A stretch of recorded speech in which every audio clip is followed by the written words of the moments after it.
Morning traffic roars as Darius walks into the tower, suit borrowed, shoes pinching. His badge scans green. No one stops him. That's worse. The lobby smells like coffee and polish. Screens flash numbers he doesn't understand. He rides the elevator up, floor numbers climbing too fast. His reflection looks older in daylight. He thinks of his daughter eating cereal alone, the note he left on the counter. He promised he'd be back early. He always promises. The executive floor is alive now. Voices, footsteps, phones ringing. Darius is led into a glass room by a woman with a tablet who doesn't smile. Inside, Zora King waits, seated, hands folded. A man in a gray suit stands near the wall, eyes sharp, jaw tight. Security? Compliance? Darius can't tell. Sit, Zora says. He does. The chair is cold. The man watches him like a math problem. Zora's gaze is unreadable. No anger. No warmth. Just focus. You understand why you're here, Zora says. Yes, Darius replies. His pulse thumps in his neck. He thinks of honesty, of doing the right thing even when it hurts. He thinks of losing everything. The man in gray clears his throat. There are rules. Zora lifts a finger. Silence drops. She looks back at Darius. You didn't record anything. No, ma'am. You didn't speak about it. No. She studies his face, searching for cracks. He sits still, hands locked together to hide the shake. Seconds pass. The hum of the building fills the space. Finally, Zora leans back. Good. The man in gray frowns. Darius's breath catches. Good doesn't mean safe. It means watched. Zora slides a folder across the table. Your work record is solid. You'll be reassigned. Effective today. Reassigned. Not fired. Not yet. Darius nods, dizzy. The man in gray's eyes harden. As Darius stands to leave, his phone buzzes. A text from an unknown number. We need to talk. I saw everything. His stomach drops. Should he tell the truth now, or wait and risk losing it all? The badge scanner flashes yellow, then green, then pauses like it's thinking. Darius stands still, breath held, as footsteps pass behind him. The reassignment email buzzes on his phone again, directions rerouted, floor changed, name added to a list he has never seen before. He follows the arrows on the screen, heart knocking, shoes too loud on the polished floor. The new office isn't hidden. It's closer to the windows, closer to people who speak softly but carry weight. Screens glow. Chairs roll. The air smells like coffee and ozone. A woman named Keisha Grant meets him at the door, eyes quick, smile tight. You're late, she says, then checks her watch and softens. You're new. Come on. Darius moves fast, learns faster. He copies files, carries boxes, listens more than he talks. He keeps his head down. He feels eyes on him anyway.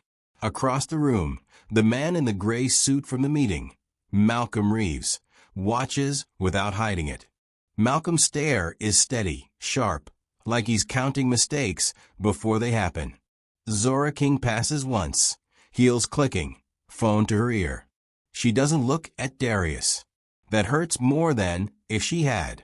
The room shifts when she moves through it, voices lowering, chairs straightening. Darius feels the pull of it, the distance. At lunch, Keisha hands him a sandwich. Eat, she says. They forget people need to eat around here. Thanks, Darius says, surprised. The bread is soft. He didn't realize how hungry he was. You clean up nice, Keisha adds, nodding at his suit. Don't let Malcolm scare you. He scares everyone. Darius nods, eyes on his phone. Another text waits. Same number. You don't belong here. His chest tightens. He deletes it, then regrets it. He thinks of cameras, of hallways, of doors left open. He thinks of his daughter's laugh, the way she leans into him when she's tired. The afternoon stretches. Tasks pile up. Darius keeps pace. He catches a mistake before goes out, flags it quietly. Keisha gives him a look, surprised, impressed. Malcolm notices too. He steps closer, voice low. Careful, he says. People don't like surprises. Darius swallows. Just doing my job. Do it slower, Malcolm replies, smiling without warmth, and walks away. Near the end of the day, Zora calls him into a small conference room. Glass walls. City below. She stands by the window, hands in her pockets, shoulders squared. You handled yourself well today, she says, still not looking at him. Thank you. This move isn't a favor, she continues. It's a test. I understand. She turns then, eyes clear. Do you? Darius meets her gaze. Yes. Silence. The city hums. Zora nods once. Good. Go home. Be on time tomorrow. As he leaves, his phone vibrates again. A photo this time. Grainy. A hallway. His cart. The wrong door, half open. His stomach drops. Outside, dusk settles. The sky bruised with color. Darius stands on the steps, air cool on his face, mind racing. Someone is watching. Someone wants him gone. If you were him, would you warn the CEO or protect your family first? The lights flicker as Darius reaches for the power switch. A soft pop snapping through the office. Monitors blink. The room smells like warm dust and coffee gone cold. He steadies the rolling chair before it hits the glass wall, heart jumping at the noise. Around him, keyboards resume, voices pick up, the floor breathes again. He exhales and keeps moving. Zora King's door is open today. Not wide. Just enough to show a slice of her desk, a stack of folders, a framed photo turned face down. Darius passes with a file tucked to his chest, steps measured. He feels the pull of the room, the way attention bends toward her without her asking. He drops the file on Keisha's desk and turns. Zora is there. Walk with me, she says, already moving. They head down the hall, shoes tapping in sync. The windows show the city sharp and bright. Traffic hums far below. Zora doesn't fill the space with talk. Darius matches her pace, hands loose at his sides, eyes forward. The silence stretches, clean and heavy. You grew up nearby, Zora says, not looking at him. Yes. Single dad, she adds. He nods. Since my daughter was 2. Another pause. That's hard. He waits for pity. It doesn't come. He appreciates that. It's work. They stop at a conference room. Zora points to a chair. Sit. She closes the door herself. The click lands hard. I need someone who notices things, she says. You noticed yesterday. Darius swallows. I try to. Good. She slides a tablet across the table. Start here. Flag what feels wrong. He works fast, scanning lines, catching gaps. His fingers leave smudges on the glass. Zora watches, quiet. When he finishes, she nods. You're right. Warmth spreads in his chest, quick and dangerous. He pushes it down. Thanks. Outside, Malcolm Reeves pauses by the door, eyes flicking to the tablet, then to Darius.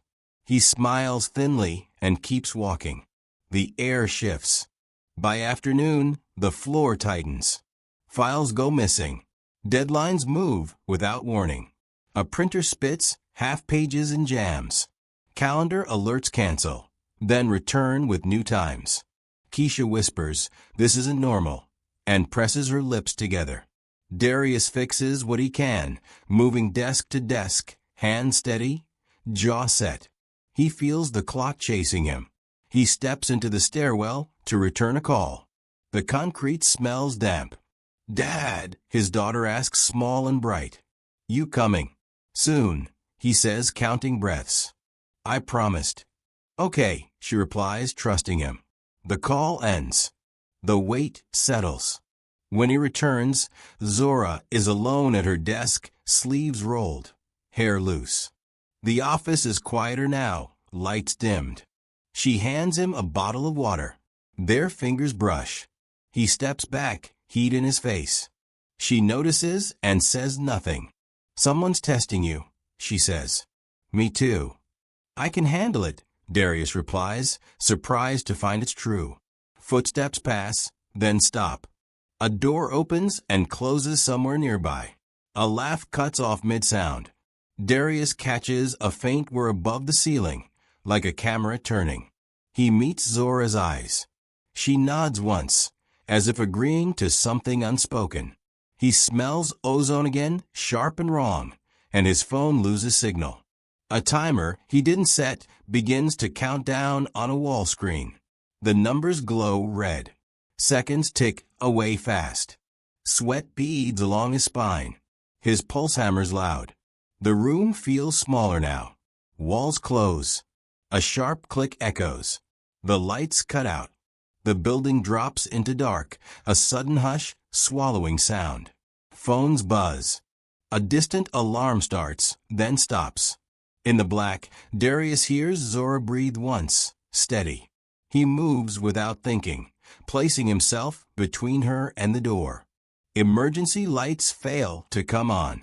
If the power stays out, who will reach them first? The help they need, or the person who wants them gone? The crowd gasps as the metal rig snaps loose above the stage, a sharp crack cutting through the applause. Darius looks up just in time to see the light bar tilt, bolts screaming as they give. Zora King is 10 steps ahead of him, moving toward the podium, unaware. The room smells like hot wires and perfume. Someone shouts. Someone freezes. Darius runs. His shoes slide on the polished floor. Chairs scrape back. The falling rig swings wide, shadows jumping across faces. Darius lunges, grabs Zora around the waist, and throws his weight sideways. They hit the floor hard. The crash lands behind them, glass bursting, sparks spraying like rain. The sound slams into his chest. Silence follows, thick and ringing. Darius lies still, breath knocked out, ears buzzing. His arm burns. He feels Zora's shoulder press into him, solid and real. She pushes up, eyes wide, hands shaking. "Are you hurt?" she asks, voice low and sharp. "I'm good," he lies, teeth clenched. He sits up, dizzy. Blood dots his sleeve. People rush in, now, shouting, phones out, security swarming. The smell of smoke crawls through the air. Paramedics kneel beside him. He waves them off once, then lets them check his arm. Zora stands close, too close for cameras. Her hand hovers, then drops. Her face is pale, jaw tight. "You saved me," she says, like she's testing the words. Darius shrugs. "Anyone would've." "No," she replies. "They wouldn't." Malcolm Reeves appears at the edge of the chaos, eyes bright, lips pressed thin. He looks at the broken rig, then at Darius, then at Zora. He steps back, already pulling out his phone. The event is shut down. Lights come up. People talk over each other. Darius is led to a quiet room, ice pressed to his arm. Zora follows. The door closes. The noise drops away. She sits across from him, elbows on knees. "That wasn't an accident," she says. Darius nods. "Someone's pushing." "My company," she adds, voice steady, "has enemies." "So do you," he says. She meets his eyes. For the first time, fear shows, raw and quick. "And now so do you." Outside, a siren fades. Darius's phone buzzes. A message flashes, then disappears. "Next time, I won't miss." If danger followed you this closely, would you stay or walk away while you still can? The door slams shut as Malcolm locks it from the inside. The click loud in the empty office. Screens glow blue. Rain streaks the windows. Darius stands still, pulse jumping. Zora is on the other side of the desk, phone dead in her hand. Malcolm smiles. "We need to talk," he says. He taps a tablet. Video fills the screen. The hallway. The wrong door. Darius's cart. The angle is clear enough. Malcolm lets it play twice. The sound is off, but the meaning is loud. You leak, Malcolm says, and the story writes itself. CEO caught half-dressed. Night worker snooping. Scandal. Lawsuits. Headlines. Zora steps forward. You'll destroy the company. Malcolm shrugs. I'll control it. He turns to Darius. And you lose your job. Maybe more. People ask questions. Schools ask questions. Darius's throat tightens. He thinks of his daughter's backpack by the door, her name written inside. What do you want? Silence, Malcolm says. And loyalty. Zora's voice cuts in. You're done. Malcolm laughs. You need me. The lights flicker. Rain hammers harder. Darius shifts his weight, feels the bruise in his arm throb. He looks at Zora. She gives a small nod. He understands. This is the line. Malcolm leans closer. Choose, he says to Darius. Protect your kid or play hero. A clock on the wall ticks too loud. Darius breathes slow. You already crossed it, he says. We didn't. Malcolm's smile fades. He pockets the tablet. Think fast. Midnight. The door unlocks. Malcolm slips out, leaving the threat hanging. Zora exhales, shoulders dropping. He's been skimming for years, she says. I suspected. I didn't have proof. Darius checks his phone. 1 bar of signal returns. He texts Keisha a single word. Help. Outside, thunder rolls. The building groans. Time feels thin.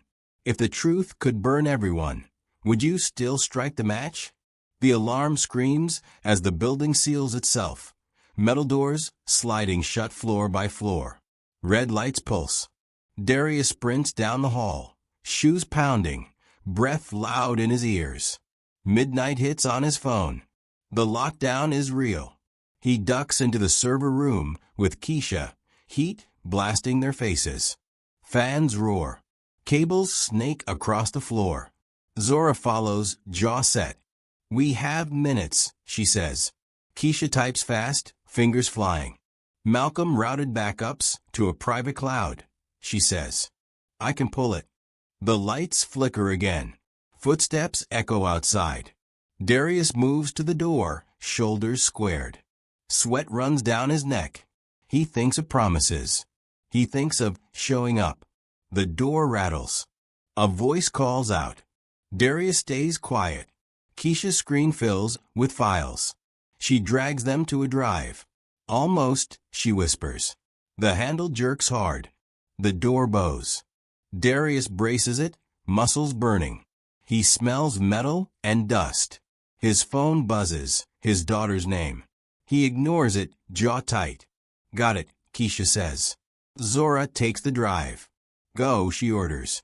They slip out through a side stairwell as the door gives. Darius shoves it shut behind them. The stairs smell damp and cold. They run. At the bottom, security floods in. Zora steps forward, calm and clear. I'm filing charges, she says. Now. Malcolm's shout echoes from above, sharp with anger. Darius keeps moving until the doors burst open and the night air hits his lungs. If you were watching this unfold, would you want them to run or finally stand and fight? The lights blaze back on as the boardroom fills, voices rising, cameras pointed. Malcolm stands at the center, hands spread, anger cracking through his calm. Zora sits at the head, still a stone. Darius stands near the wall, arm wrapped, eyes steady. Keisha plugs in the drive. Screens light up with numbers, transfers, dates. The room goes quiet. Malcolm's face drains. He steps back. This is fake, he snaps. Zora speaks, voice level. It's verified. Security moves in. Malcolm lunges for the table. Darius steps forward, blocks him. Their shoulders collide. Malcolm stumbles, rage flashing. Then the guards have him. Cameras click. The truth lands heavy. Board members whisper. Phones buzz. Outside, sirens approach. Zora looks at Darius. "Thank you," she says, simple and enough. He nods.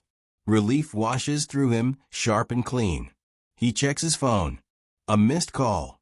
He steps into the hall, dials back. "Hey," he says. "I saw the news," his daughter says, voice small. "Are you okay?" "I am," he replies. "I'm coming home." He ends the call and leans against the wall, breath slowing. The storm outside eases. The building feels lighter. When the doors open again, the world won't be the same. Do you think the right choice always pays off in the end? Morning breaks soft and clear as Darius walks his daughter to school, hand warm in his. The city hums awake. He feels tired but steady. The weight he carried for so long sits lighter now. At work, his badge scans clean. His desk is simple. Keisha grins and bumps his shoulder. Zora passes, nods once, respectful and distant. No promises. No favors. Just space to do good work. The fallout makes headlines, then fades. Malcolm's name disappears. The company settles into a new rhythm. Darius clocks out on time. That night, he cooks dinner, listens to homework stories, laughs. The apartment smells like food and soap. He sits on the couch after, arm aching, heart calm. Sometimes life changes because someone powerful decides. Sometimes it changes because you don't step aside. If this story moved you, subscribe and turn on notifications so you don't miss the next one. Share your thoughts in the comments. Your voice might help someone else stand up when it counts.